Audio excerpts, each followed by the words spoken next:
What's going on, podcasters and YouTubers, and welcome to another episode of The Real Fan Review. I'm not Hob. So, no Hob today. He's apparently playing a game of Mousetrap. But you got me, B, and you got the man in the chair, Al. How's it going, everybody? And tonight we are doing a Guardians of the Galaxy Volume 3 review. And Yeah, we're going to stick to that tonight since we don't have Hob, because we wanted to make sure that we get that out to you guys. yeah. We just saw it, last week on opening night. And Al, how you feeling about that movie? I'm still feeling good about it. I mean, that movie had everything we were hoping for. Short of one thing, it answered and addressed everything I was hoping it did. It had action, excitement, drama, emotion, everything. And surprisingly enough, Marvel didn't skimp on the CGI, so all the graphics looked very impressive to me. So I walked away, very satisfied with that movie. I mean, I'm at a loss for all this negative reviews I'm hearing out there in terms of the movie, that it's one of the worst. I think it's one of the best. I would put it in my top 10, if not top 5. Yeah. I honestly, So, yeah, I'm right there with you. I loved it. And we talked about Guardians last week in our kind of like up and coming for it. And I told everybody, listen, Guardians 1 I thought was great. Guardians 2 was okay. I think this was the best Guardians movie we've gotten. I think the story was great. You know, were there things that could have been done better? Sure, of course. That could be for every movie. But I think for the way the story led itself, it just did a really great job tying up loose ends, giving closure. That's another thing. None of the MCU mainstay movies, other than Avengers, give closure to its trilogies. And so for this one to give closure was like a big thing for me. I thought about that for a while. And I was like, oh, this movie ended them. It ended the Guardians of the Galaxy as a group. Like that's it. Where we don't get that anywhere with Captain America 3 was sure it was the end of the Avengers as they call them, but that wasn't Captain America's final outing. Iron Man 3 wasn't Iron Man's last movie. So this concluded their story. I thought it was very emotionally well done. Same as you, the CGI was great. I don't think there is one problem with the CGI in this movie. Um, I, yeah, no, I agree. I feel like all of the negative reviews that I've seen are just people who are very nitpicky and didn't see the full weight of this story. Because from beginning to end, this was like a heart wrenching tale. Like everything about it was great.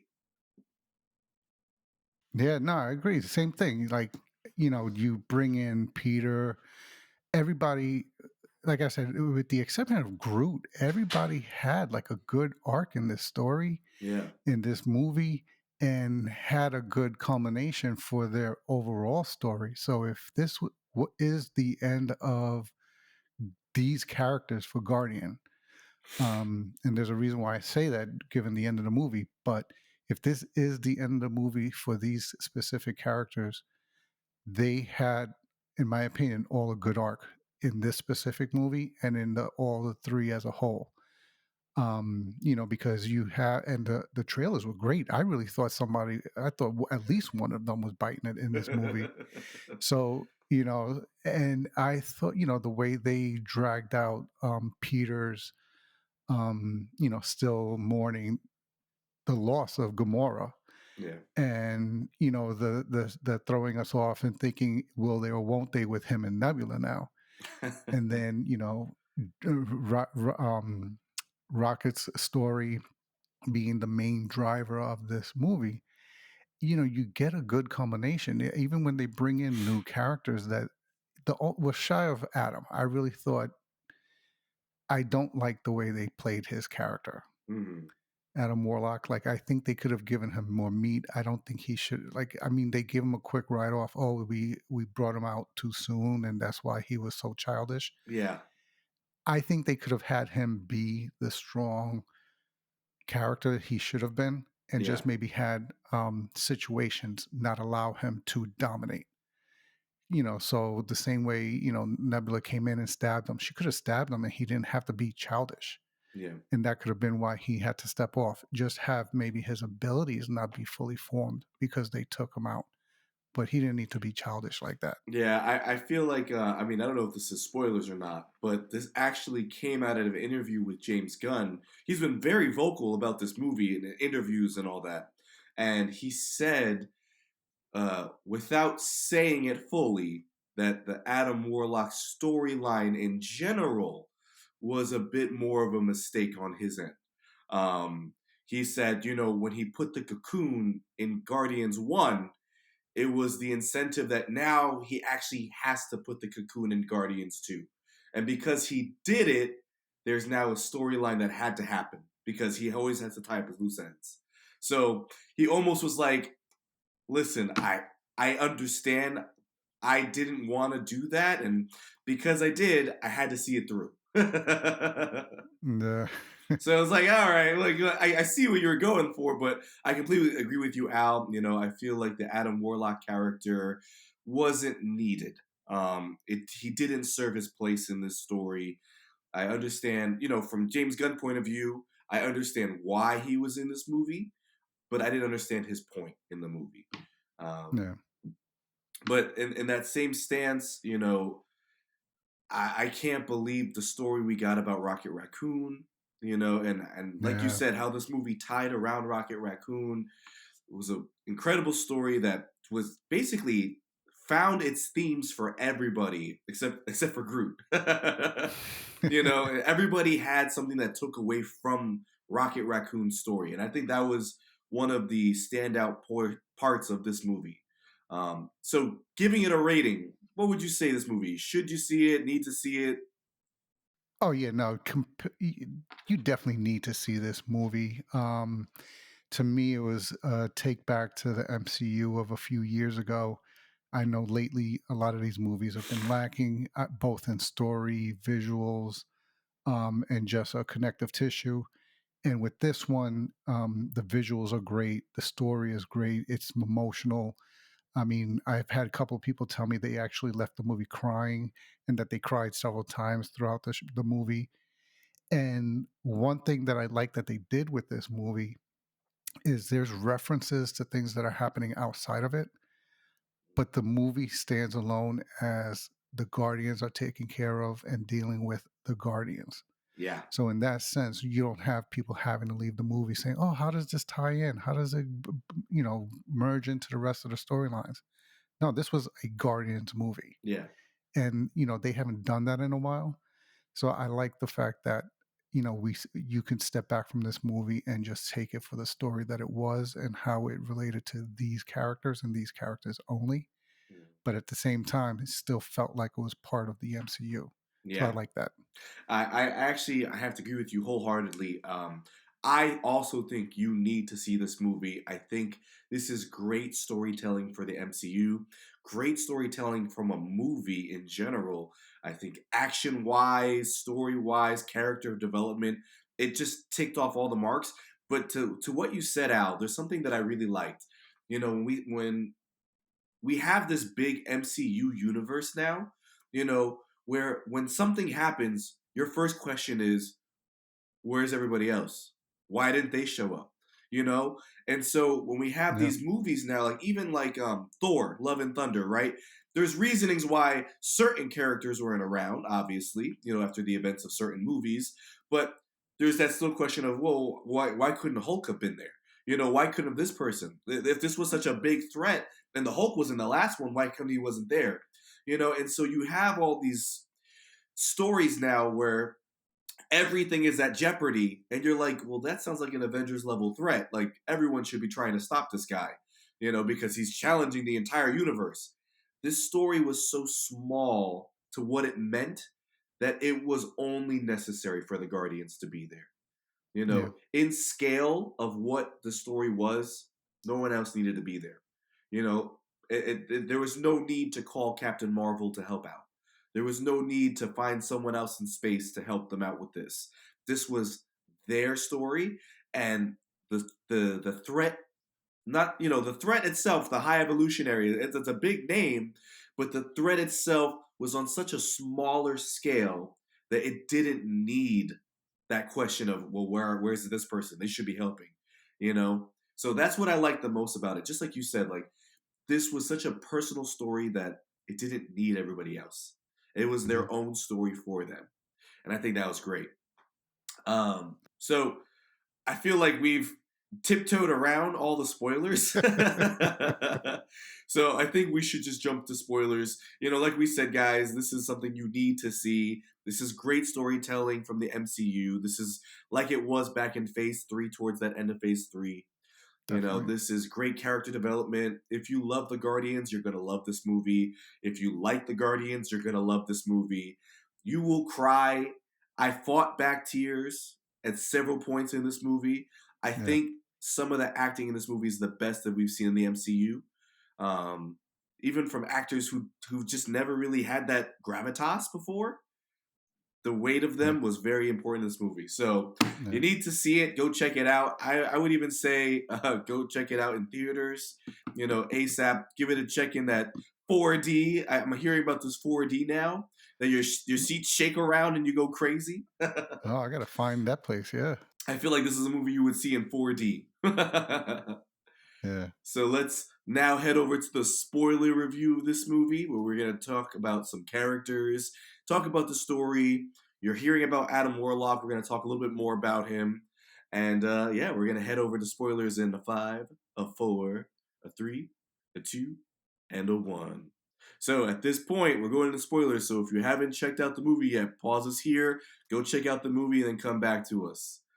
So You've been warned. you've been warned. Everything here is spoilers in this movie. I love how this trailers did not give away the entire story of this movie. You Yeah. know, from Rocket's entire story was the most heartbreaking thing ever.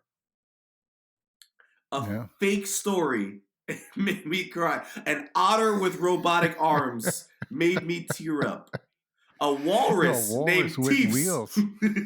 His name was Teefs. Because he's got big Because he's teeth. got big teeth.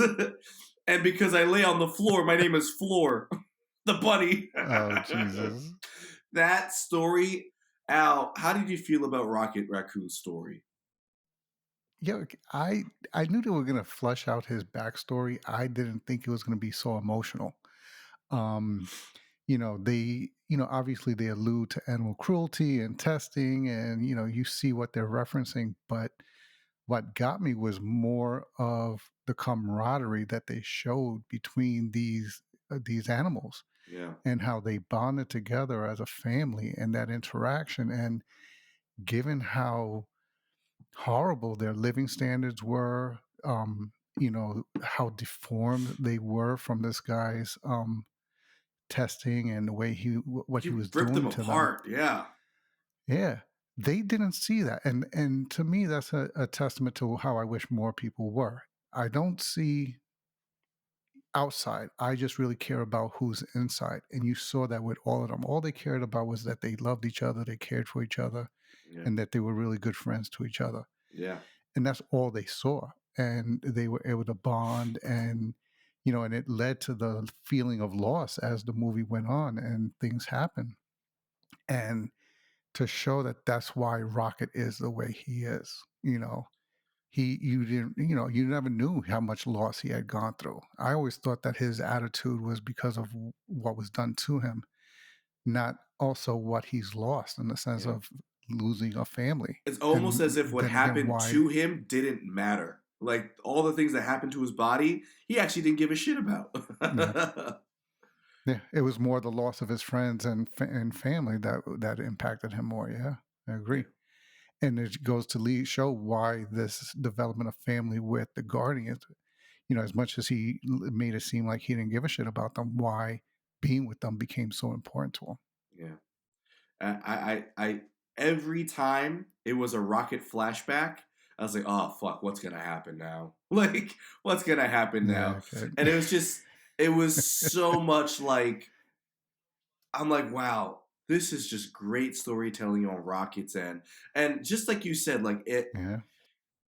to see how he was blind to what was happening around him, that he cared about his friends. He loved the high evolutionary because he was going to take him out into the new world and they were going to see the sky, and having that whole thing, and him just not caving into the real life until it collapsed around him, until the world collapsed around him.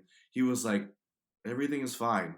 I'm going to help you because you made a promise, and, whatever it is. And I love you. You're like a dad, and to see that whole thing collapse around him towards the end.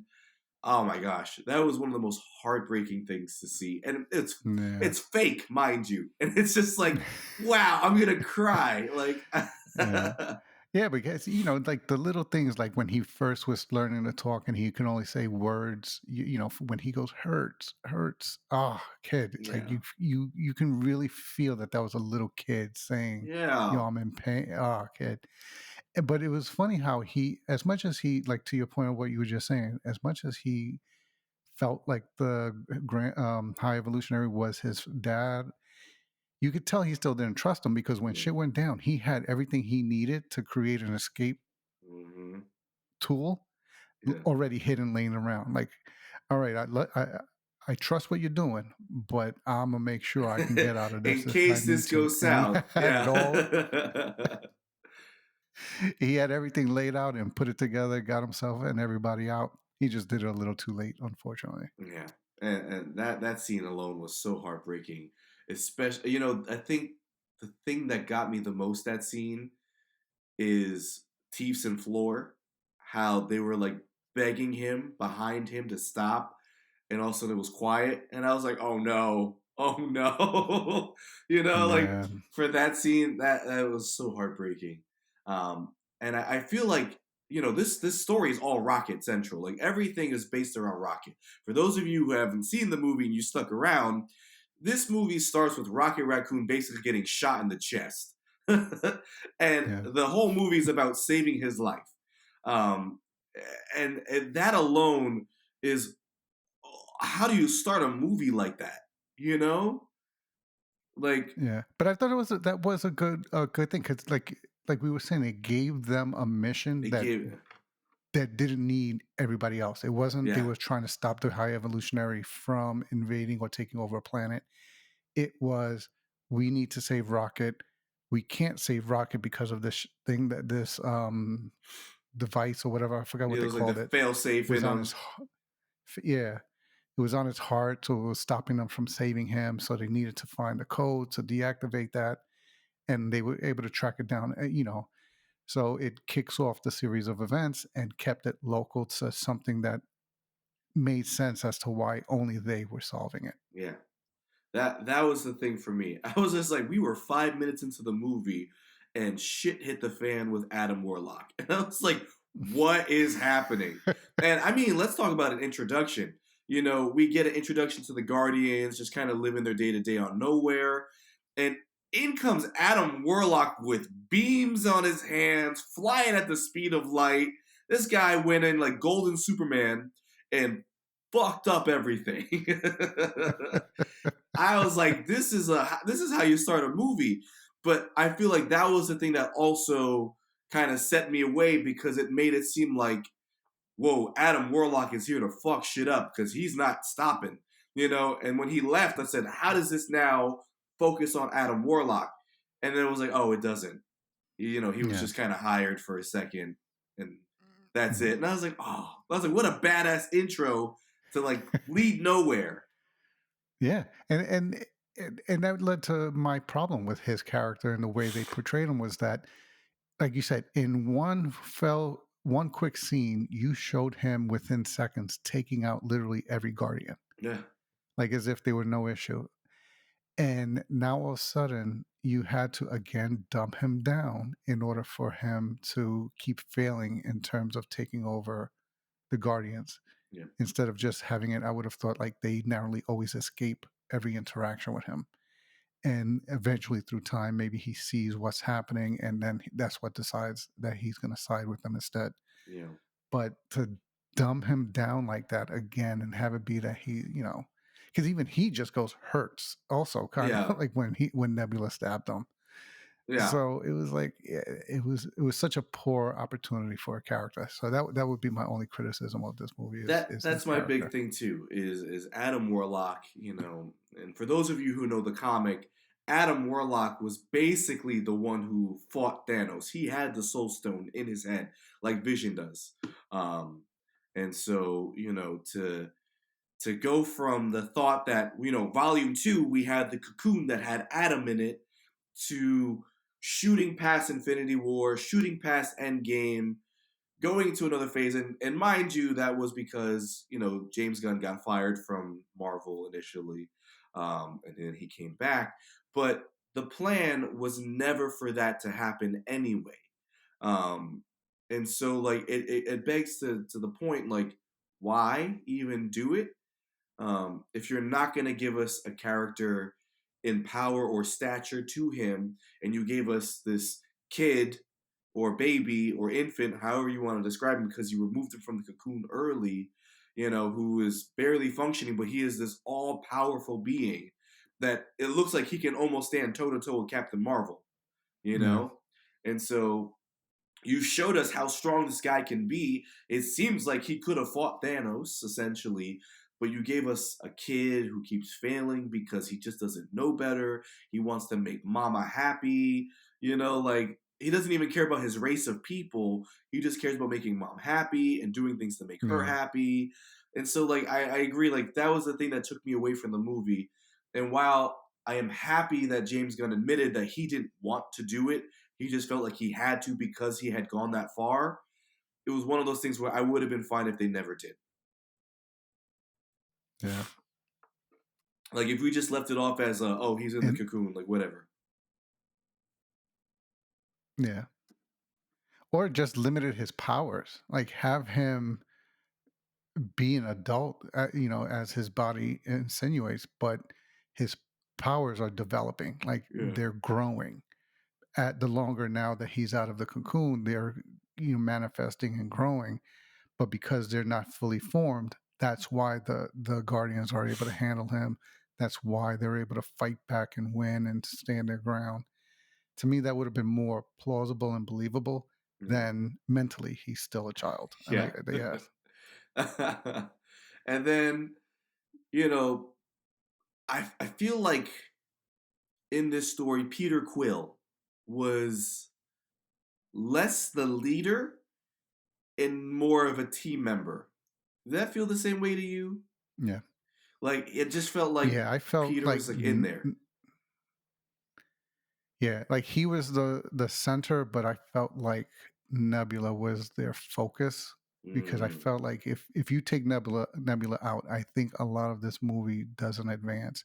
I mean, she's even the reason why they're able to move forward because from after the Warlock and they need to find information on saving Rocket, she's the one who has the contact with the Ravagers or whatever that group yeah. is. I mean, granted, it turns out to be Gamora, but she was the one that maintained that relation and helped them have the information they need to move forward. And then that moves us on to their discovery of I forgot what was the name of that place, but it was like an organic Oh yeah, science I forgot the base. whole thing. Yeah. Yeah. So, it moves us on to that scene. And like I said, with Nebula, the fact that she had that arm that Rocket made for her, which, Which was really I've cool. heard people say, yeah. And I've heard people saying, I buy into it, that was Bucky's arm that was gifted to Rocket. Yeah. So Nebula gets it for him. He takes it as a gift, and then he gives it back to her in the form of this new arm. So I thought I like that idea. To me that's canon. Yeah.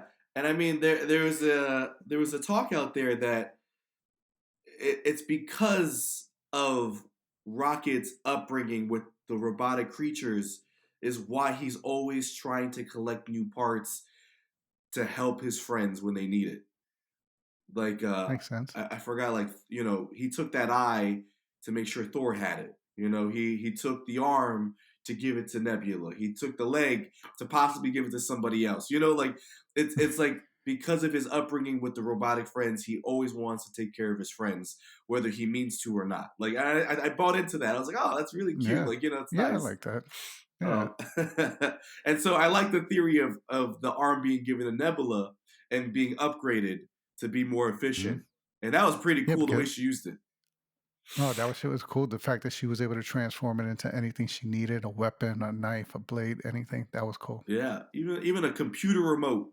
That was nuts. And then you Yeah. mentioned And it then too. Oh, you go ahead. Go ahead. no, I was gonna allude to the next scene, but I think that's where you're going. So go ahead. See, I was gonna allude right now to our Gamora issue here. So in this movie, as we know, Gamora was killed at the end of Infinity War, and she was sacrificed to obtain the Soul Stone.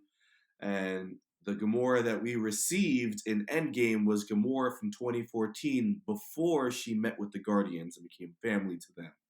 And so this movie, I was very interested in how they were going to approach the whole Gamora thing because of how they left off in Endgame with her kicking Quill in the nuts, and flying away. Um, and I thought it was interesting that she ended up with the Ravagers as a pseudo family because she didn't have one anymore. Essentially, her Nebula was killed, and her Thanos' father was killed. Even though she was already rebelling against Thanos, her sister and father were killed, and she were on her own. So she found new family in the Ravagers, and I thought that was interesting. But Mhm. I was interested in how they were going to develop this with Quill, or were they going to be romantic again? Were they not? And I appreciated the take throughout the movie of her being like, listen, I'm not your Gamora, and I'm sorry that we aren't that way. I'm sorry I'm not the 2 week later Gamora from 2014. I'm the 2 week before Gamora. She's like, but I'm not your Gamora. And I feel like that was unfortunately, I feel like that was the only point of her in this movie was for Quill to get over that. And that was the thing that kind of took me out from her. It was almost as if obviously she kicked ass when she was on screen. She oh my gosh, in the that hallway fight scene that they did, she Oh yeah. oh my gosh, she did awesome. But to have her there as just the I'm not your Gamora and Quill's reasoning for continuing on in the movie, I thought that was a little lackluster. Um, but I thought she did great. I just kind of felt like she also was a character that didn't need to actually be in the movie. Yeah. No, I agree.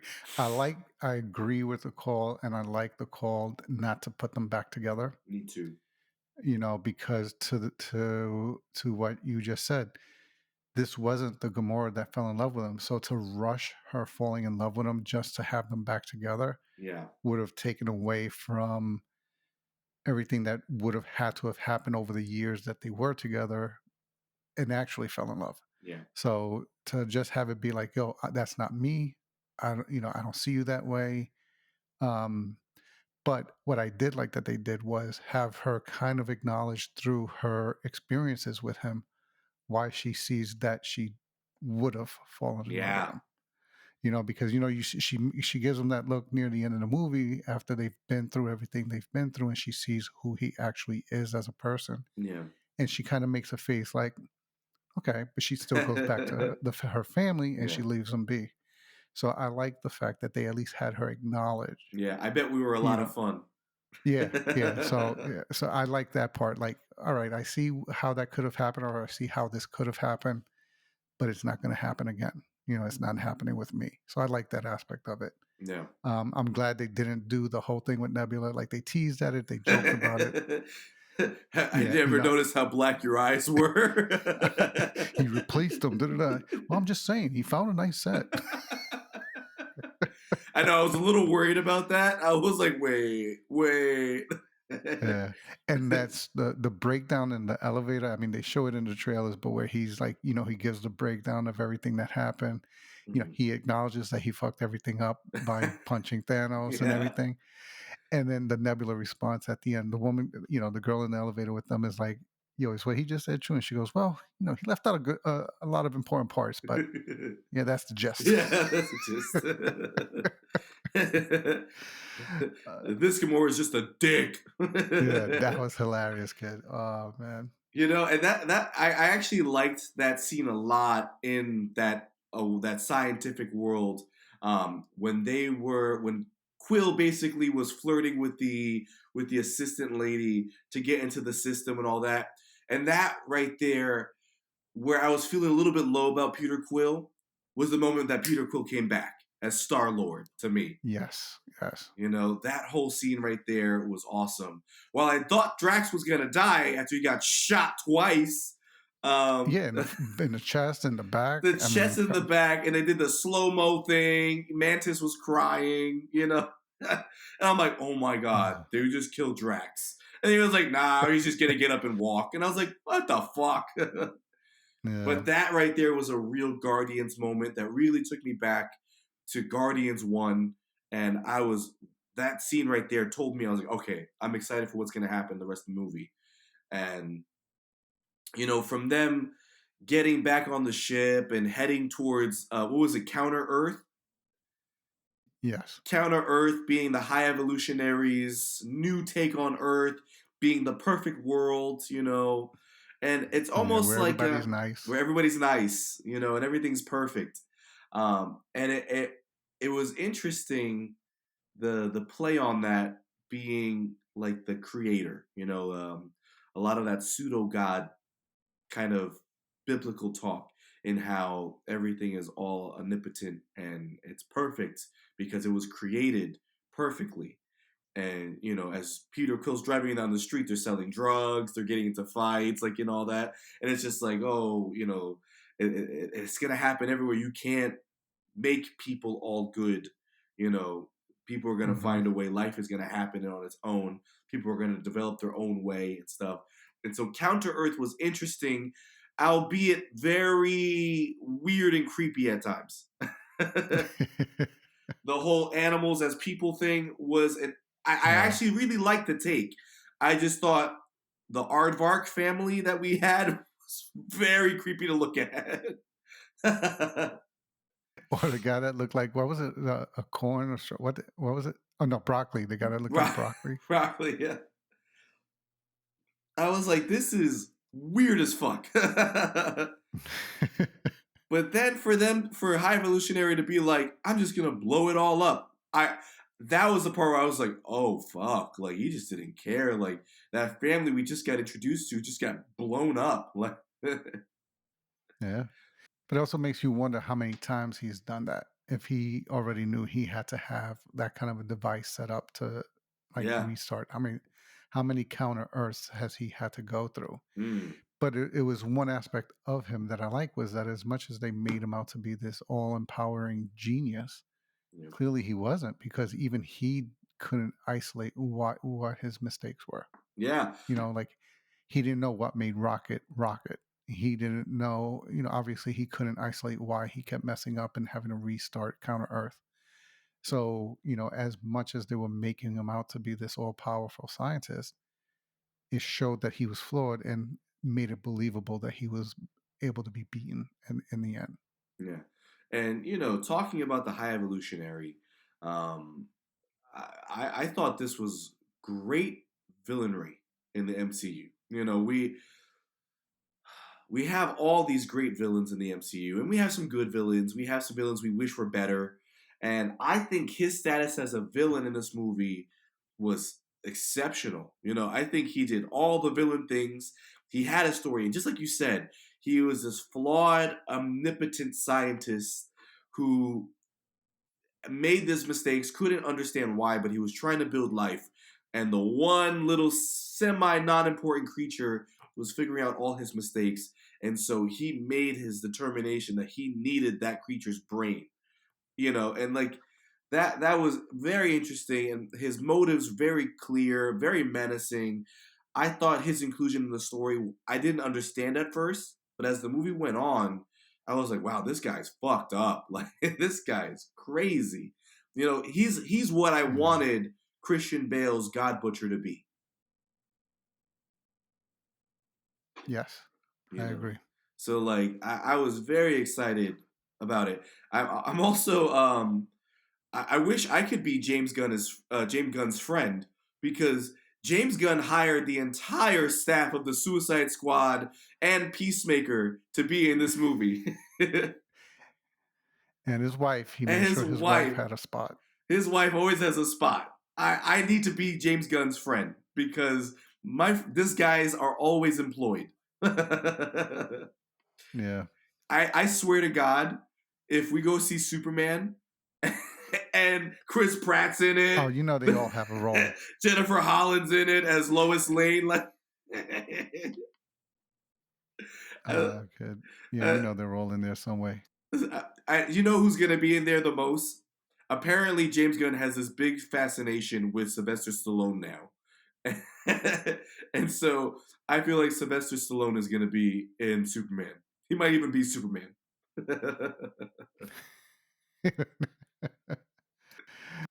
No, he might be the editor for. I don't know if they're gonna do an online Oh, Perry newspaper or because White. they can't do a print newspaper. But In yeah, yeah. 2023, they would have been out of business. Let's talk about the ending But of this movie as yeah. we Now get there. you. Oh, go ahead, Al. Sorry, we have a little bit of a delay between Uh, us. yeah, yeah. No, the one I was gonna say that impressed me was, and so far this character is impressing me more and more each time they put her on the screen is Mantis.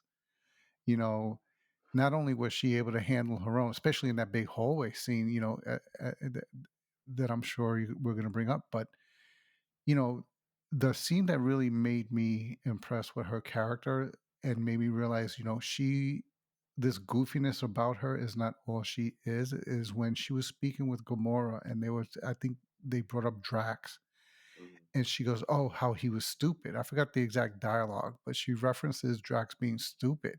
Yeah. And Drax was right there. And he goes, "You don't really think I'm stupid, do you?" And she goes, "Yeah. Good thing you're not going to remember this." And she, So, and she was like, I thought that was a joke, but no, she was dead serious. And then she just makes him forget it. yeah.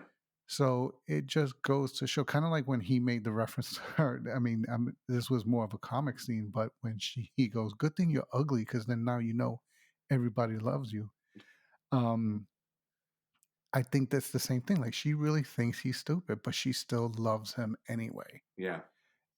And she just adjusts to that, I guess, as in the way that she feels to interact with him.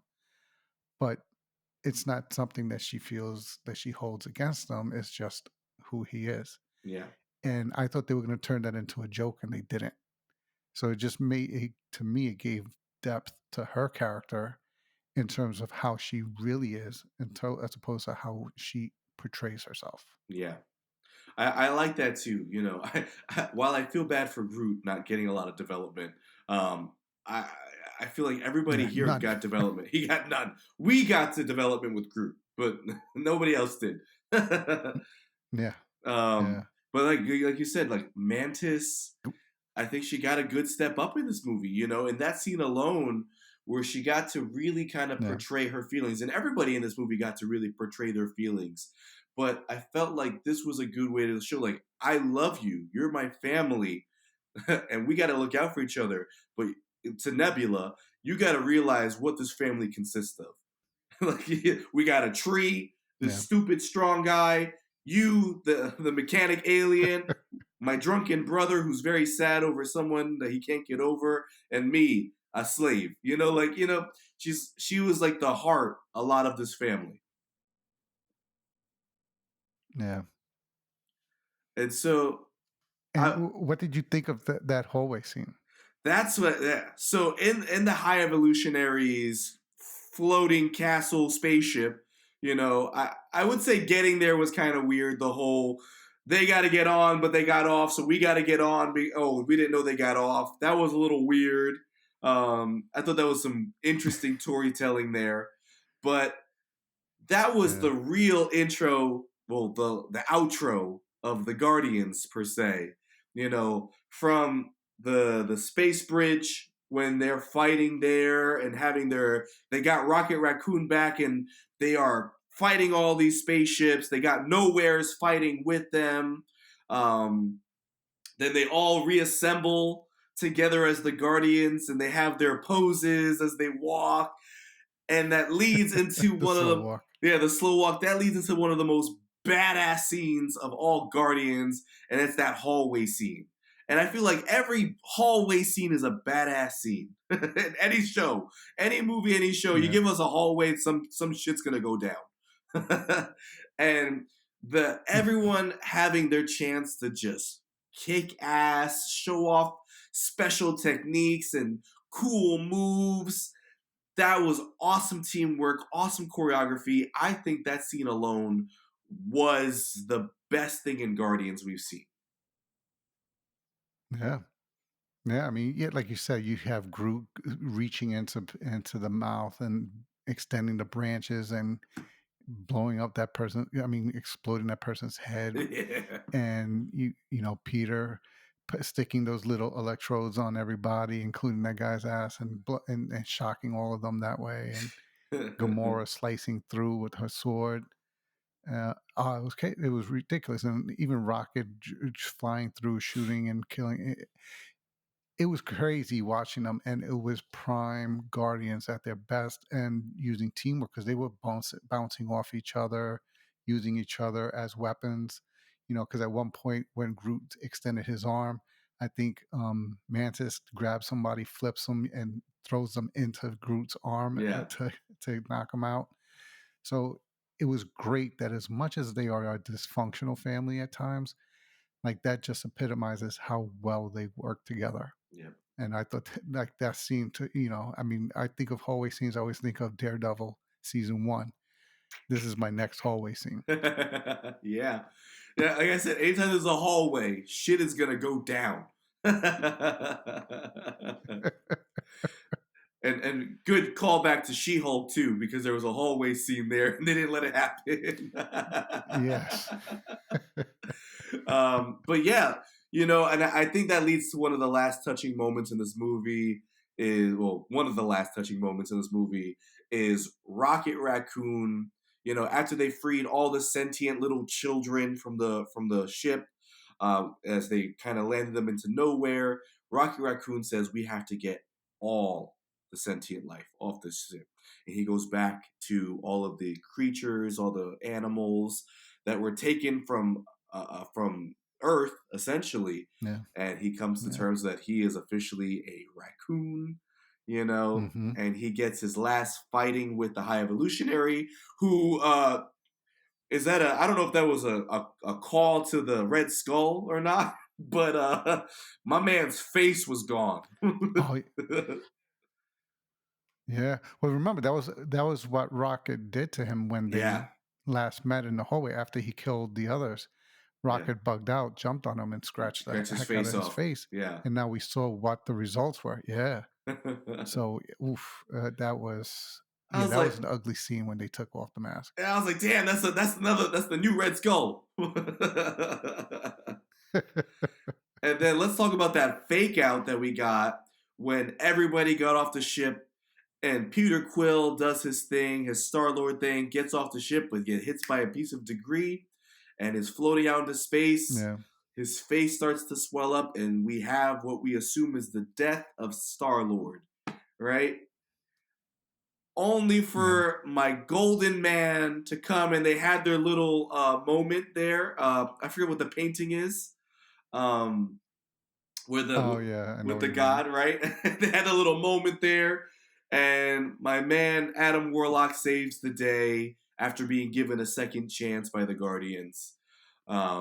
Saves Peter Mhm. Quill, who I'm pretty sure once your face blows up like that, you're dead. I've Yeah, never been out in space, but no, yeah, I would love to hear the logic behind what he did. Did Warlock bring him back to life or he what? just Because pushed him. He yeah, just because his face swelled up. Yeah. his brain had to have exploded. All he did was push him back into gravity. So I was like, okay. Yeah, something irreparable had to have happened there. So, yeah, I need to rewatch to see how he recovered from that. He was just my face is swollen, but I'm okay. But that scene right there leads to the end of the Guardians as we know it.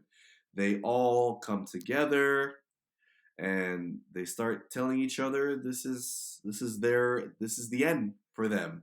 Peter Quill is going back Yeah. to Earth to, as we saw throughout this movie, it was about him reconnecting with family, and he made the decision that his grandfather could be alive on Earth, and so he should reconnect with him. Hmm. Rocket Raccoon got his closure, became the leader of the Guardians. We, as an audience, understood Groot because we spent so much time with him. Yes, I've heard debate about that, but I think that's what it was meant to be. That we finally understand what he's saying when he says, "I am Groot." Yeah, This was what he was actually saying. Yeah. yeah. We've been around them so much like family that we've now understood Groot. Nebula is rebuilding nowhere and leading the colony there. Drax is going to be a father to 1,000 children. And then Mantis is going off on You- her own to find what life is and what it means. And Yeah. I think her reasoning the most out of anybody made the most sense. She lived her life as a slave to ego, and immediately after that served the Guardians because they were her family, and she's never known what was outside of that. And I was like, wow. I was like, I didn't think about that. She has no idea what Yeah. anything else is like because she's always went from one thing to the other. And I was like, huh, that's an interesting take there. Yeah. That's a good show for Disney Plus. I think so. I mean, I'm all about the new adventures of the Guardians. What about you, Al? Yeah, same here. With giant kaiju Groot. Oh, yeah, what is he? Alpha Groot or God Groot? What, I Yeah. forgot what they said he I is. think it was Yeah. like a kaiju. It was like a big monster-sized Groot. Yeah. Yeah. Monster-sized Groot. We had Rocket Raccoon. Adam Warlock is a Guardian now. One of the children who we didn't really get to spend time with, I don't think, other than the Jub Jub or Jub Jub. Yeah. Other than Jube those Jube. Yeah. kind of words, she has powers apparently. Um, Yeah. and then who else? There was one more. He had Yondu's Oh, fin. it's what's the name? Yandu's. Yeah. I forget his name. Kragan. Kragan. Kragan. Kragan. Kragan. Kragan. Yeah. So we have those new Guardians, and then we end the movie with Peter Quill heading to Earth, and he is reintroduced to his grandfather, Jason Quill, and that was a very touching reunion. And Yeah. then movie ends there, and I think that was a great way to end it. What was But your thoughts apparently on the end? there was that. The end was good. I like, like I said, I like the way they wrapped up everybody's story. It's an given the context of who they left us with as the new Guardians. I don't know if we're gonna get a new movie with them leading it.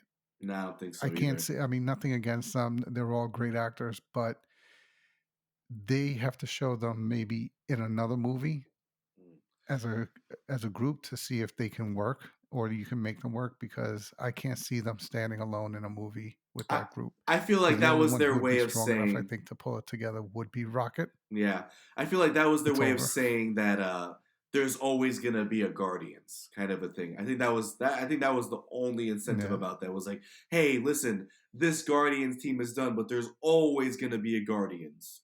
So I think that's what that yeah. was. But that being said, I like the end card that says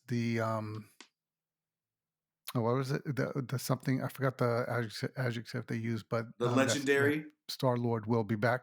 Yes, the legendary Star Lord will be back. Is that a standalone movie, TV I series think he's on gonna Disney show up Plus? in Avengers because he's on Earth. Okay. I think that's what it is. I think he's gonna show up. Yeah. Yeah, because he to because they didn't say everybody else. They didn't say, the Guardians will be back or the original Guardians will be back. They said just Star-Lord, which is in a way it takes away from this in a way when I think about it because, you want the Guardians. Yeah. None of them felt like they really were, oh, we're doing this to make this person look like they're more than the rest. It was always about making them seem stronger together as a whole. Hmm. So I find it interesting that they're looking and referencing that just he will be back. Yeah. Which, yeah, I feel the same way. It's weird to have Star Lord without the Guardians. So I'm wondering in what capacity he's gonna be back. Like, is it just something happens on Earth and he happens to be there? So he's gonna partake in it. Um, Yeah. Maybe the secret invasion, maybe as a cameo, whatever it may be. You know, I don't know. Especially was I don't one of the end credit scenes was him talking to his grandfather Jason, Hmm. and for those of you who know the comics, in the comics, Jason the Spartan was actually his father, not Ego, and so that was a play on that. Yeah, that was cool. They had the newspaper clipping about Kevin Bacon being abducted by aliens, but I don't know if they were having a full fledged conversation about mowing the lawn, but it sounded like they were insinuating something was happening and there was another story to tell. So Hmm. I don't know what they were going at with that. Yeah. But we'll see where they go. Like again, are they going to if they do a standalone? Don't do an origin. Don't do just like you said. I would rather it be he was part of. Could it be interesting if they make him be a Kree? Mm, Like you said, maybe they come to him for help, and it turns out he's actually now a Kree. Who knows where the actual Star Lord is? So, there's a lot of opportunities, and if they can keep the energy that this movie brought back to the MCU, uh-huh. um, I'm excited again. I mean, I was starting to get a little dull. Like, a lot of people were saying, like, is it comic book fatigue or whatever? I was starting to get a little dull to these stories, these movies, but this one brought it back. I'll be honest, it brought it Yeah. back. I'm excited again now with what the MCU is bringing us. Yeah, and I actually wanted to ask you that, Al. Given the storytelling of this movie, seeing what good storytelling can do, the CGI on point, this movie had a lot of time in writing and such. James Gunn has done very well. Knowing that they just pushed the Marvels a couple months more to ensure that's better. How do you feel about the MCU going forward? Do you think that they're taking a step back in the right direction now? If they can do what they did here, um, and keep it to a good story and keep it true to the characters instead of trying to expand it too much, I think they'll do a good job. Mm, Like, because remember, in the beginning, every movie was a standalone yeah, and touched on something else. Like it touched everything. It was always just like the end credit, what made you know that this was attached to the rest of the yeah, MCU. Instead of, like you said, having to have everybody in each other's movies, if they can go back to this movie is about this character, that movie is about that one, and then have the big culmination Avengers movie as to why they're all together, other than they're just together, because oh, they know each other. I think we can go back to quality movies. mm, Because once you keep having five major characters in a movie, you have to give all of them airtime because otherwise, why does it make sense to bring them in? yeah, To me, it was starting to water down a lot of these stories, because you're not giving us enough time on Captain America. You're not giving us enough time on Iron Man. You're having to put this one there, that one there, and stretch out the movie as opposed to letting us focus on each of them. So hopefully we can get back to that and bring back this energy and just have a renaissance for the MCU. yeah. I feel the same. Now, also seeing that this movie, James Gunn's baby, does this now have you excited or more confident about the DCU going forward? I'll be honest, it does have me a little torn because I don't like I don't like the decisions he's made to start off the DCU. Hmm. but at the same time, it's restored my faith in how he can tell a story Yeah. and how he can put the pieces together. So I'm excited about what he might be able to do with the DCU once all these strikes and everything are over with and they can get back to making movies. Um, but I'm torn because I really wanted Superman to be Cavill. Not to beat the horse. Not to keep running with this, but now I'm having to get reinvested in another person playing Superman. Yeah. So I have faith now that it'll be good. I just don't like that I have to do it. I feel you. I'm as long as Superman is not Chris Pratt, I'm about it. That's my one fear is that Chris Pratt is going to Yeah. be Superman, and it's like I just can't Okay. see it.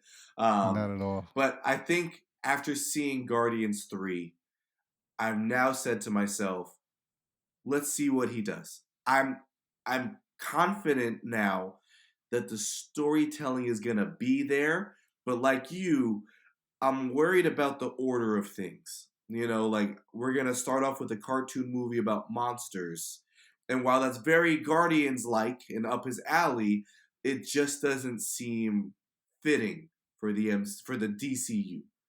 Um, Yeah. so while I now think Superman's gonna have a great story, and I'm excited to see what comes from the Brave and the Bold and all those things, I'm just interested to see if he could actually pull it off. Yeah. Yeah. It's a big undertaking there. Yeah. But he's given me reason to be Optimistic. optimistic. Exactly. Yep. Yep. So, my friends, all my fellow fans, what do you think? Tell us in the comments, what do you thought about the Guardians of the Galaxy Volume 3? What do you think about James Gunn moving to DC and the kind of hope and optimism that we have for it? Are you optimistic? Or are you still saying, fuck him? or are you ready to see what he can do? And yeah, we'll take it there. I don't know what Hobby has planned for the next one. But of course, thank you guys for tuning in to us. Make sure you like and subscribe to us on YouTube and on your favorite podcasting app. We are The Real Fan Review coming from Long Island, New York. You've got me, B, and you got our man in the chair, Al. Have a good night, everybody. And with that, we will see you guys on the next one. Until next time.